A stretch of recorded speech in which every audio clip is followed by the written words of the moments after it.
अगर आपका civil score खराब हो जाए तो अब डरने की जरूरत नहीं है, बात समझिएगा।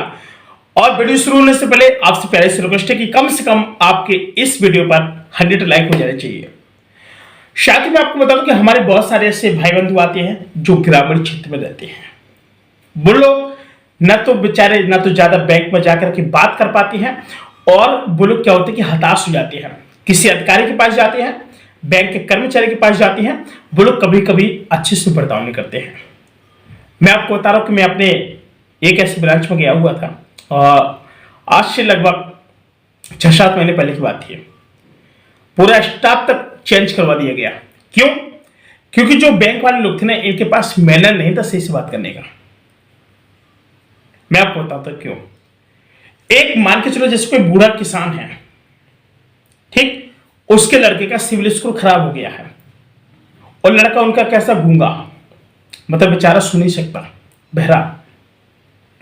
उसके पिता लेके जाते हैं कि हमारे लड़के ने कुछ रुपए, मतलब यानी कुछ गाड़ियां ली थी, बाइक है कुछ ऐसा था, गाड़ी ली थी, और उसका अभी तक क्या है कि किस्तों पे ली थी, किस्त चुक नहीं पाई। हम किस्त चुकाने आए और सिविल स्कोर बता रहे इनका खराब हो गया, और आगे इनको लोन वोन कुछ नहीं मिल पाएगा।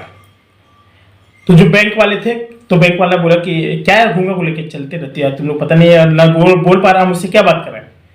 और जो बूढ़े अंकल थे वो बताते जा रहे थे कि ऐसा ऐसा मैटर है। ठीक भाई, वो तो बताए जा रहे थे, उनके पता थे। तो पिताजी किसान थे, ठीक, काफी बूढ़े बुजुर्ग। तो भाई इनका क्या था कि सिविल स्कोर एकदम बहुत ज्यादा बेकार हो गया था, इनको लोन नहीं मिल रहा था, क्योंकि इनकी जो फाइनेंस जिन्होंने किया था उनसे संपर्क भी नहीं हो पा रहा था, और इनकी जब 2-3 चेक क्या है इनकी बाउंस हो गई, मतलब जमा करने वाली किस्त वो बाउंस हो गए। तो भाई साहब क्या हुआ कि इनके साथ में एक ऐसा मैटर हो गया कि भाई साहब ये इतना तो कभी लोन ले सकते थे, क्योंकि इनका सिविल स्कोर खराब हो गया था। जस्ट 3 महीने हुई था कि इनके जैसे 3 महीने भाई साहब कंप्लीट हो गया। अब भाई इनको लगा कि यार 3 महीने निकल गए, अब क्या होगा, सिविल स्कोर का कुछ सही भी हो पाएगा। जी हाँ, बिल्कुल होगा। बात किया बैंक वालों से, जब बात की तो वो सही से वो निस्तार नहीं निकाल पा रहे थे। फिर पहले तो बैंक वालों को शिकायत किए ऑनलाइन, बैंक का पूरा स्टाफ तक चेंज हो गया। इसके बाद क्या हुआ था कि भाई वहां पर जो बैंक वाले आए थे वो लोग, उन्होंने सही से बताया था। उन्होंने कहा था कि फिर मतलब पूछा भी कि एक्चुअली स्टाफ क्यों चेंज हुआ, क्या बात है। यदि इन लोगों का बिहेव सही नहीं था, उनकी एक्चुअली ऑनलाइन पर 3-4 बार कंप्लेन हो चुकी थी ऑलरेडी। ठीक, फिर जब पूछा गया तो उन्होंने कहा कि ऐसे करो कि आप लोग, अगर आपका सिविल स्कोर खराब है, बिल्कुल पुअर है, उनका रजिस्टर पुअर नहीं है। पुअर किसका होता है मैं आपको वो भी बताऊंगा। पुअर उस व्यक्ति का होता है, जैसे क्या होता है, कभी कभी आपने लोन ले लिया, भूल गए, 6-7 साल के लिए भूल गए, नहीं दे रहे, आप कुछ भी जमा नहीं कर रहे हैं, आपकी बाउंस पे बाउंस हो रही है किस्त जो आपको जमा करनी थी, और बेकार आपका सिविल स्कोर। और इनका जो था भाई से इन्होंने 3-4 महीने किया, 5-6 महीने ये लोग जमा करने के लिए गए हुए थे किसान और बेटा। तो जो बैंक थे वो कहते कि आपका पहले से मतलब फाइनेंस है, किसी मतलब कंपनी में कुछ लिया है, तो उन्होंने हमने पाई गई के लिए। तो उन्होंने कहा कि भाई इसको आप भरिए, पहले कंप्लीट कीजिए, और फिर इसके बाद आपका सिविल स्कोर सही कराइए। उन्होंने कैसे क्या सही होगा, मैं अब आपको बताता हूँ कि सिविल स्कोर कैसे सही होता है। भाई साहब कोई भी है, आप लोग अगर जैसे मुद्रा लोन, गोल्ड लोन वगैरह होती है, या फिर आप कोई और भी चीज अगर आप फाइनेंस पे लेते हैं और सही समय पर फाइनेंस करा करके सही समय तक आपने उसको किस्तों में, आपको एक लॉन्ग टाइम किस्त मान लीजिए, मतलब चाहे 2,000 रुपये महीने या 1,500 रुपये, कुछ ऐसे, जितना लॉन्ग टर्म तक समय पर वो अगर रुपये जमा होता जाता है, ठीक, तो क्या होता है कि आपका जो सिविल स्कोर धीमे धीमे वो सही होना शुरू हो जाता है। या फिर कोई गोल्ड लोन हो, गोल्ड लोन में और जल्दी होता है, जो गोल्ड लोन होती है उसमें और जल्दी हो जाता है।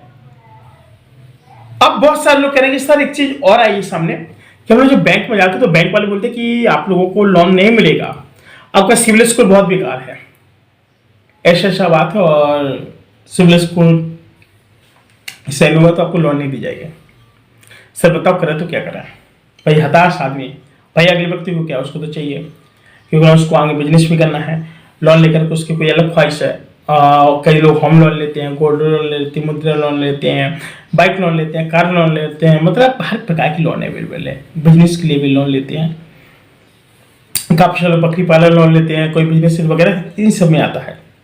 अगर आपको बैंक लोन नहीं दे रहा है तो आप लोग उनसे पहले बात कीजिए कि आप हम क्यों नहीं दे रहे। अगर आपका सिविल स्कोर खराब है तो सिविल स्कोर के लिए आप लोगों को बताइए कि सर मुझे क्या करना पड़ेगा। बैंक वाले अब आपको डायरेक्टली बता देते कि आप मुद्रा लोन वगैरह ये कराइए वो कराइए, कि 2-3 चीजें बता दें आपको, आसानी से वो कर लेना। क्या ये फाइनेंस कराओ, फाइनेंस करा करके आराम से उस लोन को भी सही कर सकते हो। अब दूसरी बात आती है, बहुत सारे लोग बोलते हैं कि सर मेरे पास सर कोई जमीन नहीं है और मैं लोन लेना चाहता हूँ।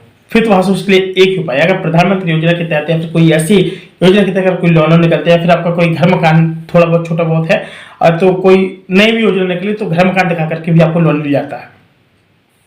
आपने लोन लिया, बिजनेस किया, बिजनेस करने के बाद अब क्या कि लोन को धीमे धीमे जमा करना शुरू कर दो। भाई कोई अड़ंगा नहीं होगा, ना कोई आपको रोकेगा ना टोकेगा, ना आपको बिल्कुल भी परेशान होना है। अगर आपने लोन लिया है तो सीधी बात है कि आप कोई किस्त बांधिए, बिंदास तरीके से आप उनको पैसा देना शुरू कर दीजिए। लेकिन एक चीज याद रखना यार, लाइफ में कभी भी किसी का गारंटर मत बन जाना, धोखाधड़ी होती है भाई। कानपुर में बेचारे कितना सीधा शख्स, वो लोग लोन ले रहे थे तो वही गारंटर बन के साइन कर दिया था, और जब क्रेडिट स्कोर जब खराब हुआ, सिविल स्कोर खराब हुआ, तो जिस बंदे ने लोन लिया था उसका तो भाषा हुआ, वो साथ में जिन्होंने हस्ताक्षर किया था, जो जिम्मेदार बना था, गारंटर बना था भाई साहब, उसका भी बर्बाद हो गया सिविल स्कोर। तो बैंक कहते हैं कि भाई साहब कभी भी कोई ऐसा फॉर्म ना भरें, कभी भी कोई ऐसी कॉल रिसीव ना करें, क्योंकि बैंक हमारी तरफ से आपको कोई ऐसी सलाह नहीं देते कि आप ऐसा करो, ऐसा करो, ऐसा कुछ करो। बैंक हमारी तरफ से कभी नहीं कहती है। बस समझ रहे हैं? तो आप लोग थोड़ा संभल के रहें और सोच समझदारी के साथ रहेंगे तो आपको कभी भी एक्स्ट्रा नुकसान कभी नहीं होगा, डेफिनेटली। बस मेरे हैं तो अब आपके हाथ में है कि आपको लोन लेना है अथवा नहीं लेना है, लेना हो तो कब लेना है, आपके पास कितनी क्या जगह जमीन होनी चाहिए, ऐसा कुछ भी मैटर नहीं करता है। जहां पर आप रह रहे हैं तो आपकी वो अगर जमीन है भाई, जो आपका घर है, आप उसी को दिखा दीजिए, वहां से भी आपको इतना तो मिल जाएगा कि आप स्टार्टअप कोई भी शुरू कर सकते हैं। सरकार की तरफ से आ रही है, आप उसका फायदा उठा लो। बात समझ रहे हैं? इस तरीके से आप करेंगे तो आपको डेफिनेटली अच्छा प्रॉफिट भी मिलेगा, अच्छा फायदा भी होगा और आपकी भी अच्छे से लाइफ आगे चल पाएगी। भाई एक चीज है, किसी साहूकार से तो बेटर ही है ना यार। किसी साहूकार, कोई साहूकार देगा आपको 10-12% पे और ये आपको मिल जाना है बहुत सस्ते पे यार। बात समझ रहे हैं? तो आप समझ सकते हैं कि थोड़ा परेशान मत रहिए, सब सही हो जाएगा। आप इस तरीके से करेंगे तो डेफिनेटली कि भाई आपको बिंदास तरीके प्रॉफिट होगा, कोई दिक्कत नहीं होगी, आपका बिजनेस भी चलेगा, सब कुछ अच्छा चलेगा, मत परेशान होइए। साथियों फिलहाल आज के लिए इतना ही, और आप लोगों से प्यार से रिक्वेस्ट है कि आप लोग वीडियो को लाइक नहीं करते, वीडियो को लाइक करें, चैनल को सब्सक्राइब करें, और आपके मन में और कोई भी क्वेश्चन है, कैसे भी सवाल हो, हम उसका पूरा से पूरा और जल्द से जल्द जवाब देने की पूरी कोशिश करेंगे। आप लोग हमारे चैनल को प्यार नहीं दे रहे हैं, प्लीज आप लोग लाइक करके शेयर करें इस वीडियो को, ताकि और लोगों तक नॉलेज पहुंच सके। धन्यवाद।